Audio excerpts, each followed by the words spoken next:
ગઈકાલે વટવા પોલીસ સ્ટેશને એક ઇસમ મુમતાઝ અહેમદ નજાકત હુસેન જાતે અંસારી ઉંમર વર્ષ 33 નવાપુરા જૈન આશ્રમની પાછળ વટવાવાળાને ડુપ્લિકેટ લાજવાબ મેંગો પેપ્સીના પાઉચ સાથે પકડેલ છે.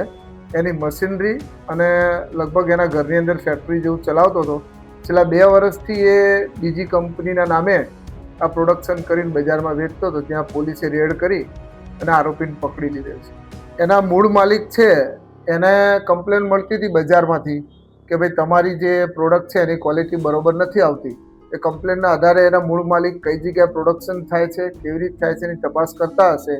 દરમિયાન ગઈકાલ તેઓ વટવા પોલીસ સ્ટેશનની મદદે ગયા અને વટવા પોલીસને સાથે રાખીને એ લોકોએ શોધખોળ કરી અને એમને શંકા જતા વિસ્તારમાં શંકા જતી વ્યક્તિ ઉપર વોચ કરેલી અને પોલીસે રેડ કરી આરોપી પકડી પાડતા તેમની જે લાજવાબ મેંગો પેપ્સી છે તેનું ડુપ્લિકેશન કરતા આ લોકો પકડાઈ ગયા. પછી એને કોપીરાઇટ એક્ટની કલમ 63-64 મુજબ ગુનો દાખલ કરવામાં આવ્યો છે.